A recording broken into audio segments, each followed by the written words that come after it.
오늘 마지막 버킷리스트라고 하는 제목으로 함께 말씀을 나누려고 합니다. 말씀을 통해서 우리 각자에게 들려주시는 주님의 음성을 듣는 시간이 되기를 주님의 이름으로 축복합니다. 여러분, 버킷리스트라고 하는 말을 들어보셨나요?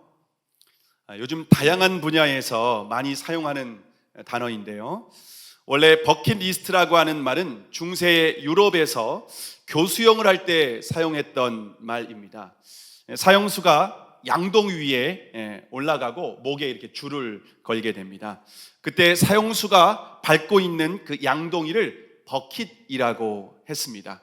집행관이 사형수가 딛고 있는 그 버킷을 발로 걷어차면은 그 사형수는 그 순간 죽게 되는 겁니다. 버킷이라는 말이 여기에서 유래되면서 2007년에 버킷리스트라고 하는 영화가 나왔습니다. 이 영화의 부제로는 죽기 전에 꼭 하고 싶은 것들이라고 하는 제목입니다. 이 영화로 인해서 다양한 분야에서 마케팅으로 활용하고 있는데요, 죽기 전에 꼭 봐야 할 영화, 그리고 죽기 전에 꼭 가야 할 여행지, 말레이시아 페낭도 그런 곳 중에 하나가 아닌가, 몽골도 그런 곳이라고 생각이 되는데요, 죽기 전에 꼭 읽어야 할 책, 그리고 기독교에서는 심지어 죽기 전에 꼭 알아야 할 성경 말씀, 이와 같은 제목으로 설교를 하기도 합니다. 저희가 지난 2달 동안 신명기를 이렇게 묵상하고 있는데요, 신명기는 마치 모세의 버킷리스트 같습니다. 모세는 자신이 언제 죽게 될지 정확하게 알고 있었습니다. 왜냐하면 하나님께서 모세에게 이 요단을 건너지 못하게 될 것이다 라고 말씀하셨기 때문입니다. 모세의 인생이 불과 이제 한 달밖에 남지 않은 상황입니다. 모세는 죽기 전에 이스라엘 백성들을 위해서, 자신을 위해서가 아니라 이스라엘 백성들을 위해서 꼭 해야 될 일들을 하나씩 정리해서 신명기에서 그 일을 하고 있는 것을 볼 수가 있습니다. 먼저 모압 땅에서 지난 40년의 역사를 회고를 했습니다. 뿐만 아니라 시내산에서 주신 율법을 다시 광야 2세대에게 설명하면서 언약을 갱신하는 과정까지 하게 되었습니다. 언약을 갱신한 후에는 율법을 기록해서 언약궤를 맡은 레위인들에게 맡겼습니다. 율법은 앞으로 이스라엘 백성들에게 아주 분명한 증거가 되는 말씀입니다. 그 증거가 되기 위해서 가나안 땅에 들어가서 이스라엘 백성들이 매 7년마다 초막절이 되면은 모든 백성들을 다 불러 모아서 율법을 통독하도록, 낭독하도록 명령을 했습니다. 그러면 앞으로 태어날 후세대들도, 자녀들도 하나님을 경외하는 신앙을 배우게 될 것이다 라고 하나님께서 말씀을 하셨습니다. 또한 모세는 앞으로 이스라엘 백성들을 이끌어갈, 가나안 땅에 이끌고 들어갈 차세대 후계자로 여호수아를 세우게 됩니다. 이것으로 모세는 자신의 버킷리스트를 모두 끝내게 됩니다. 이제 모세의 사명은 다 끝났습니다. 이제 백성들을 축복하고 그 10족, 아브라함과 이삭과 야곱이 있는 하나님께서 예비하신 곳으로 이제 돌아가기만 하면 됩니다. 자, 그런데 모세가 마지막으로 회막에 들어갔을 때에 충격적인 말을 듣게 됩니다.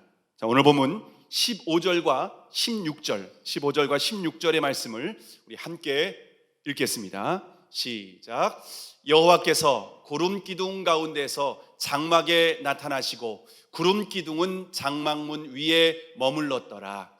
여호와께서 모세에게 이르시되 너는 너의 10조와 함께 자려니와 이 백성은 들어가 거할 그 땅에서 일어나서 이방 신들을 음란히 쫓아 나를 버리며 내가 그들과 세운 언약을 어길 것이라.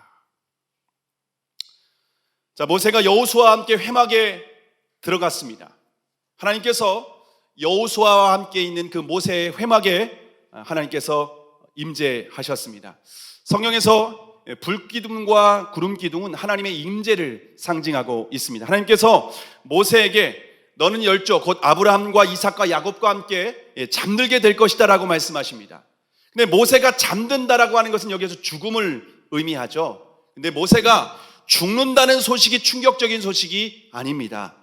모세가 죽은 후에 이스라엘 백성들이 꿈에 그리던 적과 꿀이 흐르는 땅에 드디어 들어가게 될 것입니다. 그런데 이스라엘 백성들이 가나안 땅에서 결국 언약을 파기하고 이방신들을 음란하게 쫓게 될 것이다라고 하는 충격적인 소식을 듣게 됩니다.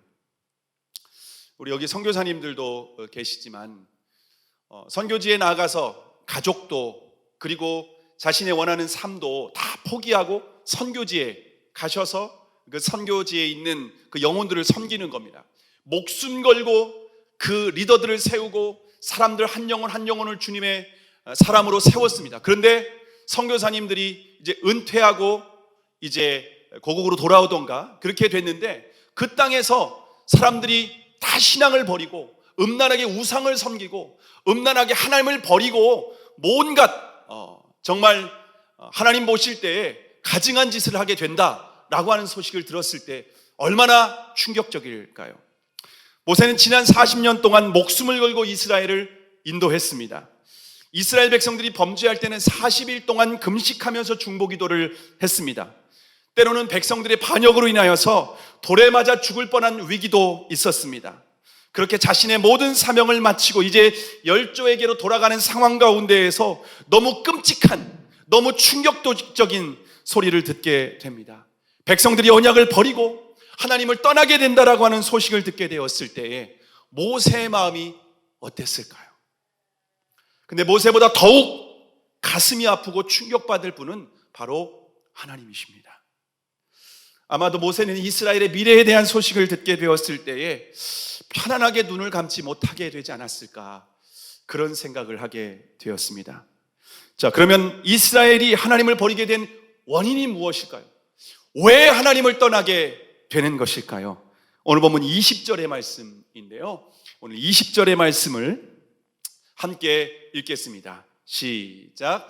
내가 그들의 열조에게 맹세한 바 적과 꿀이 흐르는 땅으로 그들을 인도하여 드린 후에 그들이 먹어 배부르고 살찌면 돌이켜 다른 신들을 섬기며 나를 멸시하며 내 언약을 어기리니. 자, 이스라엘 백성들이 하나님을 버리고 언약을 파기하게 된 원인은 고난 때문이 아닙니다. 오히려 하나님의 축복 때문에 언약을 파기하게 된다고 말씀을 하십니다. 하나님께서 젖과 꿀이 흐르는 가나안 땅에서 부족함이 없도록 모든 풍성한 은혜와 축복을 주셨습니다. 근데 이스라엘 백성들은 하나님의 축복 때문에 살찌고 배부르게 되었을 그때에 돌이켜서 다른 신들을 따라가게 되었습니다.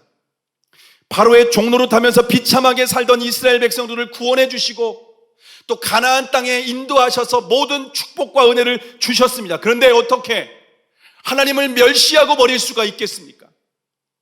아무리 배은망덕해도 유분수지 어떻게 하나님을 버릴 수가 있겠습니까? 생명의 근원이신 하나님을 버릴 수가 있겠습니까? 근데 이스라엘의 모습이 바로 저와 여러분의 모습은 아닙니까? 작년에 하나님의 부르심을 받고 더 살리는 교회를 개척했습니다. 처음에 교회를 개척할 때 두렵고 앞길이 막막했습니다. 아무것도 의지할 것이 없었습니다. 오직 하나님만 바라보고 주님만 붙들었습니다. 매일 새벽 만나를 기다리는 심정으로 주님의 은혜를 구했습니다. 주님의 말씀하시는 대로 한 걸음 한 걸음 믿음의 걸음을 걸었습니다. 그럴 때마다 하나님께서 놀라운 기적과 은혜로 함께 하셨습니다. 제가 평생 기적과 은혜를 경험한 것보다 지난 1년의 시간 동안 더욱 놀라운 은혜와 기적을 경험했습니다. 하나님의 함께 하심을 제가 눈으로 보고 정말 손으로 만지는 시간이었습니다. 이처럼 하나님의 은혜를 받았으면 더욱 주님을 사랑해야 되는 것이 마땅하지 않겠습니까? 근데 아직 1년밖에 되지 않았는데 저의 마음 가운데 가난한 마음이 사라지고 있습니다. 여러분, 가난한 마음이 사라진다라고 하는 것은 위기입니다. 이스라엘 백성들이 모습이 바로 저의 모습이었습니다. 그래서 스스로 낮아지기 위해서 금식을 하며 가난한 마음을 달라고 기도하고 있습니다. 저와 여러분의 삶 가운데에 하나님의 은혜와 축복이 오히려 저주가 되지 않기를 바랍니다. 문제가 있을 때뿐만 아니라 문제가 없을 때에도 더 한결같이 주님을 찾고 한결같이 주님의 은혜를 구하고 한결같이 주님의 은혜를 사모하고 주님과 동행하는 저와 여러분이 되기를 주님의 이름으로 축복합니다. 자, 그러면 하나님과 맺은 언약을 버리게 되면 어떻게 될까요? 이 언약을 버리게 됐을 때 그들의 결과가 어떻게 될까요? 오늘 보면 17절과 18절의 말씀, 17절과 18절의 말씀 함께 읽겠습니다. 그때 내가 그들에게 진노하여 그들을 버리며 내 얼굴을 숨겨 그들에게 보이지 않게 할 것인즉 그들이 삼킴을 당하며 허다한 재앙과 환난이 그들에게 임할 그때에 그들이 말하기를 이 재앙이 우리에게 임함은 우리 하나님이 우리 중에 계시지 않은 까닭이 아니뇨 할 것이라. 그들이 돌이켜 다른 신들을 쫓는 모든 악행을 인하여 내가 그때 반드시 내 얼굴을 숨기리라. 언약을 버리고 다른 신을 음란하게 섬기게 되면은 하나님께서 반드시 진노하십니다. 그럼 하나님께서 백성에게 내리시는 가장 무서운 진노는 무엇일까요? 그것은 하나님의 얼굴을 숨기는 것입니다. 하나님의 얼굴을 숨긴다는 것은 무엇일까요? 민수기 6장 25절 26절에 보면은 여호와는 그 얼굴로 내게 비추사 은혜 베푸시기를 원하며 여호와는 그 얼굴을 내게로 향하여 두사 평강 주시기를 원하노라 라고 말씀하십니다. 여러분, 하나님의 얼굴에서 무엇이 나오냐면요, 은혜가 나오게 됩니다. 그리고 하나님의 얼굴에서 평강이 임하게 됩니다. 여러분, 하나님의 얼굴에서 은혜와 평강이 우리에게 가득하게 임하게 되는 것입니다. 모든 풍성한 것을 우리에게 공급해 주십니다. 마치 시냇가에 심은 나무가 시절을 쫓아 과실을 맺듯이 하나님의 은혜와 평강이 우리의 삶 가운데에 그 얼굴을 비출 때 가득하게 됩니다. 자, 그러면 하나님의 얼굴을 숨기게 되면 어떻게 될까요? 그러면 하나님의 은혜와 평강이 사라지게 됩니다. 하나님의 은혜와 평강이 사라지게 되는 순간 우리의 마음과 생각을 사단이 지배하게 됩니다. 사단이 그리고 죄가 우리의 마음을 지배하게 되는 순간 환난과 재앙이 우리에게 임하게 됩니다. 왜냐하면 사단이 우리에게 오는 목적은 오직 죽이고 멸망시키는 것밖에 없기 때문입니다. 이스라엘 역사에서 실제로 바알과 아세라, 음란하게 이방 우상들을 섬겼습니다. 그때 에스겔서에 보면은 하나님의 영이 성전에서 떠나게 됩니다. 하나님의 영이 성전을 떠난 후에 곧바로 바벨론 왕 느부갓네살이 점령하게 됩니다.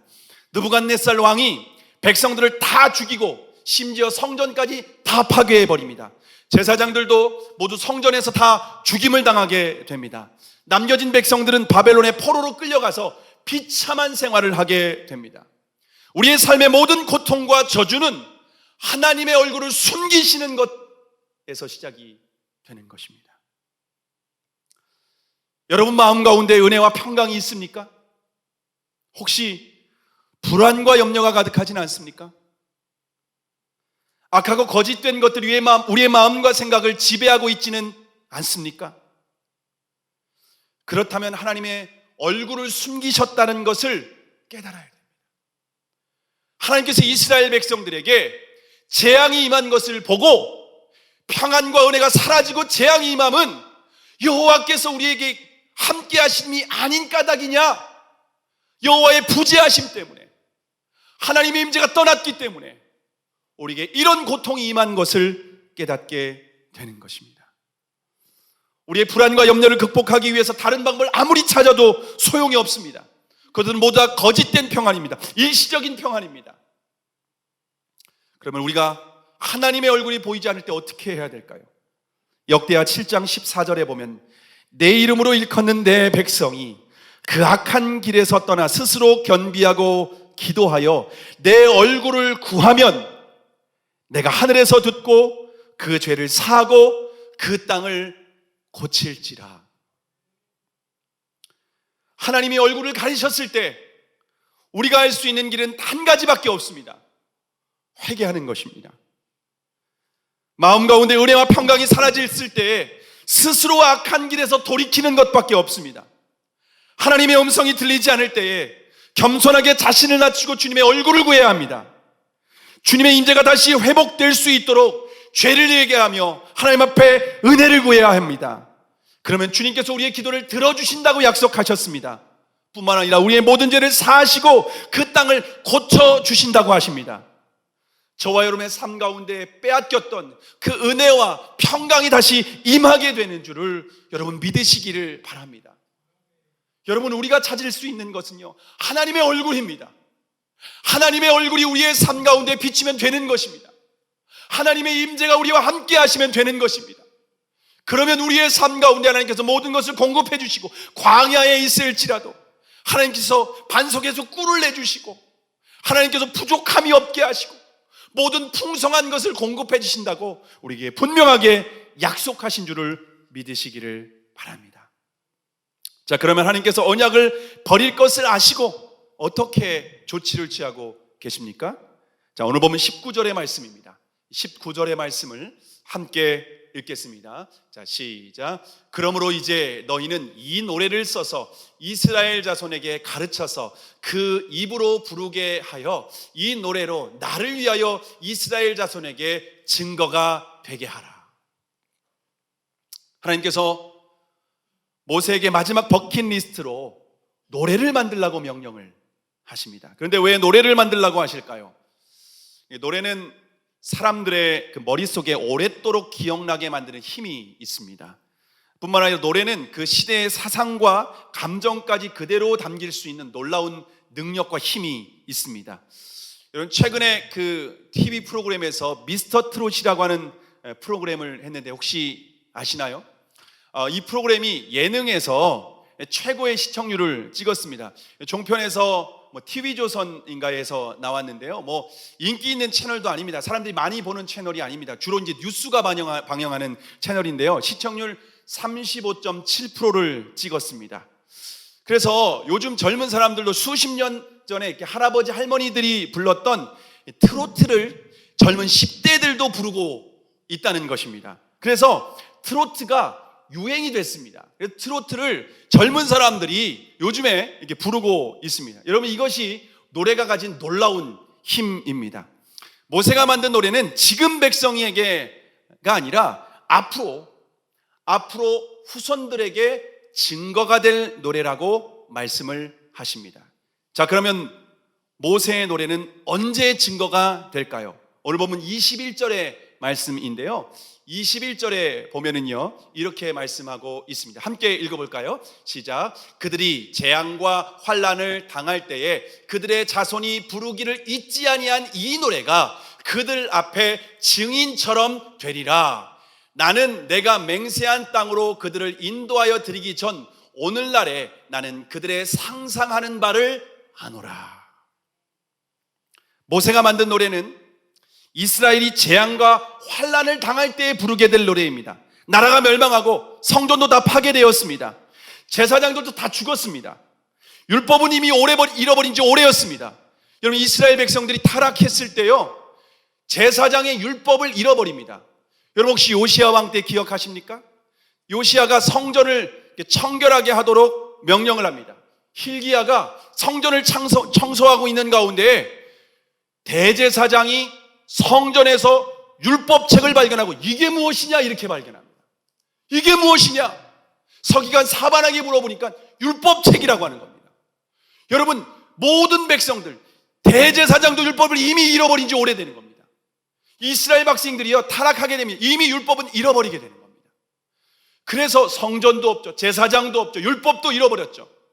그때 유일하게 남겨진 게 있습니다. 그게 모세의 노래입니다. 이스라엘 백성들이 포로로 끌려가서 원수들에게 수치와 조롱을 당하게 됩니다. 야, 너희들 나라 한번 노래해봐. 심한 고역과 노동을 하다가 잠시 짬나는 시간에, 쉬는 시간에 야, 한번 노래 한번 불러봐. 심심한데. 그러면 그들이 눈물 흘리면서 비참하게 부르는 노래가 바로 이 노래입니다. 모세의 노래입니다. 수치와 조롱 가운데 있을 때 아련하게 모세의 노래가 증인처럼 떠오르게 되는 것입니다. 후손들이 이 모세의 노래를 부르다 보면 우리가 왜 망했는지, 하나님이 전능하심이 없어서 하나님의 능력이 부족하심 때문이 아니라 우리가 언약을 버렸기 때문이다. 우리가 하나님을 배신했기 때문이다. 우리가 하나님을 버리고 거짓되고 헛된 우상을 따라갔기 때문이구나. 그것을 비로소 깨닫게 되는 것입니다. 3400년 전 모세의 노래는 신명기 35장에 그대로 기록이 되어 있습니다. 모세의 노래에서는 이런 내용이 있습니다. 하나님은 반석과 같이 신실하신 분이십니다. 하나님은 이스라엘 백성들 우리를 사랑하셔서 눈동자와 같이 보호하시는 분이십니다. 마치 주님은 우리를 얼마나 사랑하시는지 독수리가 새끼를 그 날개 위에 안아주시고 업어주셔서 인도하시는 것처럼 우리를 안아주시고 품에 안아주셔서 신실하게 우리를 한결같이 인도해 주셨습니다. 그런데 여수론이, 이스라엘이 그들이 살찌고 배부르게 되었을 때 그들의 창조자를, 그들의 구원자를 발로 차버렸도다. 이게 모세의 노래입니다. 하나님은 신실했지만 너희들은 신실하지 못하게 될 것이다. 그래서 결국 하나님의 진노를 받아서 멸망하게 될 것이야. 여러분, 이스라엘 백성들이 가나안 땅에 입성하기 직전입니다. 이제 40년 광야 생활을 마치고 이제 가나안 땅에 들어가서 젖과 꿀이 흐르는 땅에서 모든 은혜와 축복을 받아 누리게 되는 상황입니다. 그 직전입니다. 그런데 그때 하나님께서 모세에게 이 노래를 가르치라는 것입니다. 너희들 나를 버릴 거야. 너희들 다 타락하게 될 거야. 하나님의 은혜를 까맣게 잊어버릴 거야. 결국 하나님은 그들을 포기하지 않으셔서 그들을 구속하신다는 약속까지 하고 있습니다. 그 구속의 약속은 외아들 예수 그리스도를 십자가에 죽이시는 사건인 줄을 믿으시기를 바랍니다. 십자가는 하나님의 신실함을 가장 분명하게 보여주는 증거인 줄을 믿으시기를 바랍니다. 하나님의 신실하심은 저와 여러분의 삶 가운데에도 여러분 드러나고 있습니다. 저는 믿음의 가정에서 모태신앙으로 태어나서 어렸을 때부터 신앙생활을 했습니다. 고등학교 때는 학생부 회장까지 했지만 믿음은 없었습니다. 그런 23살 송구영신 예배 때에 하나님께서 은혜를 주셔서 제가 예수 그리스도를 인격적으로 만나게 되었습니다. 예수 그리스도를 인격적으로 만난 후에 제가 그날의 은혜와 감격을 잊지 않기 위해서 노래를 만들었습니다. 제가 전에도 한번 예배 시간에 부른 적이 있는데요. 이번에 저희 교회 그 세영자매가 이렇게 MR로 좀 녹음을 해 줘서 제가 좀 다시 한번 좀 부르려고 하는데 좀 용서해 주시고 들어주시기 바랍니다. 음악 주시겠습니다.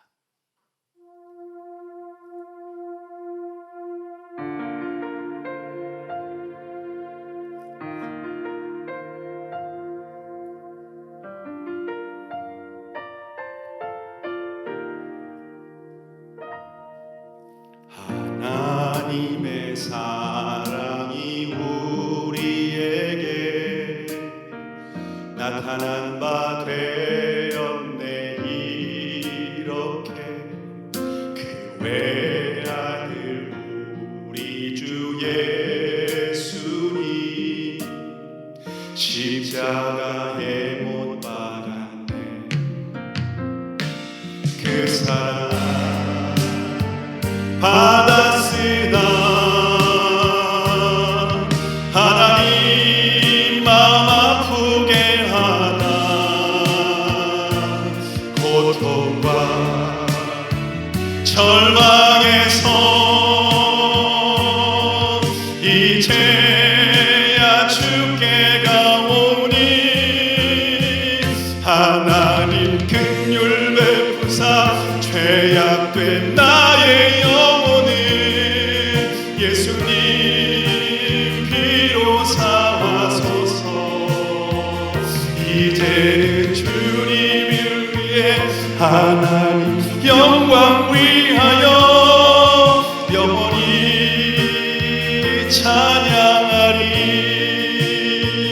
아버지 감사합니다. 자녀로 사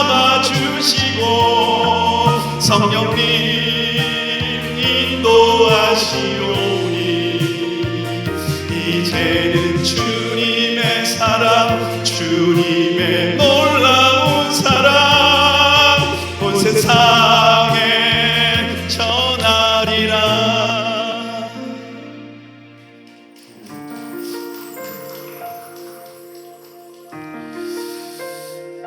네, 음악 꺼주셔야 될 것 같습니다. 제가 이 노래를 23살 때 은혜 받고 제가 이제 만들게 되었습니다. 예수님을 인격적으로 만나고 나서 그날의 은혜와 감격을 잊지 않고 싶어서 정말 이 찬양의 고백과 같이 이제는 내가 주님께 영광을 위해서 주님의 그 사랑을 증거하며 이제 살겠다고 신학교도 들어가기 전이었습니다. 그래서 주님의 부르심을 받고 26에 제가 신학교를 들어가게 되었고 목회자가 되었습니다. 근데 저는 목회자가 되었지만 하나님께 신실하지 못했습니다. 또다시 하나님 마음을 아프게 했습니다. 주님의 영광을 위해서 살겠다고 다짐했지만 목회 성공을 추구하면서 세상의 영광을 따라갔습니다. 주님의 사랑을 증거하며 살겠다고 고백했지만 그 주님의 사랑이 내 마음 가운데 차갑게 식어버린 채 형식적으로 주님을 섬기며 사역을 했었습니다. 하나님은 그런 저를 불쌍히 여겨주시고 다시 교회를 개척하라고 하는 사명을 주셨습니다. 교회를 개척하면서 주님은 교회의 본질과 비전을 다시 한번 분명하게 가르쳐 주셨습니다. 교회 본질은 예수님께서 주인 되시는 교회라고 말씀을 하셨습니다. 교회 비전은 성령이 이끌어 가시는 교회가 되어야 된다라고 말씀을 하셨습니다. 오늘은 남양에 더 살리는 교회를 세우고 1주년 예배를 드리는 날입니다. 지난 1년 동안 하나님은 우리 교회를 신실하게 인도해 주셨습니다. 코로나19 가운데에도 하나님의 신실하심은 변함이 없었습니다. 1주년 예배를 준비하면서 하나님께서 제 마음 가운데 다시 한번 교회의 본질과 비전을 절대로 잃으면 안 된다고 말씀을 하셨습니다. 왜냐하면 교회의 본질과 그 비전을 잃어버리면 반드시 변질되고 주님과 상관없는 교회가 될 수밖에 없기 때문입니다. 며칠 전에 백종원의 골목식당이라고 하는 프로그램에서 제가 짧은 영상을 봤는데요. 백종원의 골목식당은 장사가 잘 안 되는 그런 식당에 찾아가서 백종원이 솔루션을 제공해 줍니다. 레시피도 다 가르쳐 주고 그 식당의 문제가 무엇인지를 다 가르쳐 주는 그런 프로그램입니다. 그래서 백종원의 레시피대로 이렇게 좀 그대로 하면은요, 그게 방송에 딱 나가는 순간 전국에서 사람들이 맛집이라고 찾아가게 됩니다. 그래서 사람들은요, 백종원의 골목식당에서 방영한 집이라고 하는 현수막만 딱 걸려도요, 맛집이라고 인정하고 찾아가는 것을 볼 수가 있습니다. 근데 골목식당에서 소개해준 식당은요, 백종원이 불시에 점검을 하더라고요. 왜냐하면 백종원의 이름을 걸고 장사하는데 레시피대로 하지 않으면 누가 욕먹는 겁니까? 당연히 백종원이 욕먹는 거 아니겠습니까? 아니, 백종원이 맛있다고 소개해서 갔는데 별로더라, 백종원 신뢰하지 못하겠는데, 이런 욕을 다 백종원이 먹을 수밖에 없는 것입니다. 만약 백종원 레시피대로 하지 않으려면요, 중요한 것은요, 현수막을 떼면 됩니다. 우리는 그대로 하지 않습니다. 그냥 내 방식대로, 내가 가진 레시피대로 하겠습니다 라면 됩니다. 근데 그렇게 불시에 점검했을 때 두 가지 식당으로 딱 나뉘게 되더라고요. 초심을 끝까지 지키는 식당이 있고요, 변질된 식당이 딱 있었습니다. 이번에 백종원이 서산에 있는 돼지찌개 식당을 불시에 점검을 했습니다. 먼저 골목식당에서 섭외한 사람들을 손님으로 가장해서 다 보냅니다. 그래서 메뉴를 주문하고 음식을 그냥 먹게 됩니다. 그러면서 음식의 맛이 변하진 않았는지, 그리고 사장님의 서비스가 변하진 않았는지, 밑반찬이 변하진 않았는지, 이런 걸 다 체크를 하는 겁니다. 사장은 전혀 눈치채를 채지 못하는 겁니다. 근데 돼지찌개집에 문제가 됐습니다. 백종원이 가르쳐준 레시피대로 장사하지 않는 겁니다. 조리 순서대로 이제 그대로 진행하지 않고, 그러다 보니까 고기에서 냄새가 나가지고 사람들이 막 음식을 다 남기는 겁니다. 그리고 막 댓글이 막 사람들이 엄청나게 올라옵니다. 근데 이분이 컴퓨터를 잘 못 하시는 분이니까 사람들이 그렇게 변질됐다라고 하는 소식을 못 듣고 있는 거였습니다. 그리고 백종원이 나가서 이제 들어가서 얘기를 하는 겁니다. 아니 도대체 음식을 파는데 관심이 있는 게 아니라 도대체 어디에 관심이 있는 거냐고 막 화를 내면서 말하는 겁니다. 왜 이렇게 변질됐냐고. 이건 완전히 수준 이하라고 막 백종원이 화를 내면서 그 식당에게 굉장히 뭐라고 합니다. 여러분, 백종원은 충분히 그럴 자격이 있지 않습니까? 왜냐하면 자기 이름을 걸고 장사하는 거기 때문에. 현수막 떼고 우리가 그렇지 않은다면 백종원이 할 말이 뭐 자격이 없습니다. 그렇게 하지 않아도 됩니다. 근데 백종원의 이름을 걸고 맛집이라고 하고 뭐 그렇게까지 칭찬을 했기 때문에 뭐 장금이라고 소개할 정도로 그렇게 칭찬을 했는데 완전히 변질돼 가지고서 냄새가 나 사람들이 막 욕을 하고. 제가 그 프로그램을 보는데 주님의 음성으로 들렸습니다. 하나님의 은혜와 기적 가운데 1년 전에 더 살리는 교회를 개척했습니다. 주님의 교회라는 간판이 걸려있기 때문에 천하보다 귀한 영혼을 보내주셨습니다. 그래서 주님께서 우리의 교회를 불시에 점검하시면 뭐라고 말씀하실까요? 예수님이 주인 되시고 성령님이 이끌어 가시는 교회라고 축복하실까요? 아니면 1년밖에 되지 않았는데 왜 이렇게 변질됐냐? 완전히 수준 이하라고 책망하시면 어떻게 할까요? 우리 교회가 예수님이 주인 되시고 성령이 이끌어 가시는 교회가 되려면 여러분, 저와 여러분이 각자 점검을 해야만 합니다. 목회자 혼자 해서 되는 일은 아닙니다. 이번에 고 옥하는 목사님 추모 10주기를 맞이해서 영화를 만들었더라고요. 그래서 곧 개봉을 하게 될 텐데 제가 우연히 그 포스터를 봤습니다. 근데 그 포스터 문구에 그 밑에 이런 문구가 새겨져 있습니다. 당신이 교회이고 우리가 교회입니다. 다시 한번 말씀드리겠습니다. 당신이 교회이고 우리가 교회입니다. 여러분, 교회는 건물이 아닙니다. 우리 교회가 작년 6월 15일 창립 예배를 드릴 때 너무 아름다운 곳을 우리에게 하나님께서 허락해 주셨습니다. 2층 건물에 단독 건물, 마당까지 있고 연못까지 있고, 그리고 뒷밭에는 뒤에는 텃밭도 있고, 또 옆에는 산이 있고 앞에는 냇물이 흐르고 너무 아름다운 곳을 우리에게 주셨습니다. 그런데 교회는 건물이 아닙니다. 교회는 당신입니다. 여러분입니다. 그 교회는 바로 우리가 교회라고 주님께서 말씀을 하십니다. 우리 한 사람 한 사람이 주님의 교회입니다. 그래서 주님은 목회자인 제가 먼저 예수님께서 나의 삶의 주인이신지, 나의 삶은 성령의 인도하심을 따라 살아가는지 점검해라고 말씀하시는 것 같습니다. 뿐만 아니라 여러분의 삶은 어떻습니까? 여러분의 삶은 예수님이 주인이십니까? 여러분의 육신의 소욕을 따라가는 것이 아니라 성령의 소욕을 따라서 성령의 인도하심을 따라 성령의 음성을 듣고 따라 살아가고 계십니까? 만약 주님께서 불시에 점검하신다면 저 여러분 칭찬받을까요? 아니면 책망받으실까요? 주님께서 우리를 구원하시고 은혜까지 주셨는데 왜 이렇게 변질됐냐? 완전히 수준 이하라고 말씀하시면 어떻게 말씀하시겠습니까? 주님은 우리가 밟고 있는 양동이를 발로 걷어차면은요, 우리의 목숨은 그냥 끝나는 것입니다. 우리 코의 호흡은 끝나는 수밖에 없는 것입니다. 창립 1주년 예배를 드리면서 우리 각자 교회의 본질과 비전을 점검하는 시간이 되기를 바랍니다.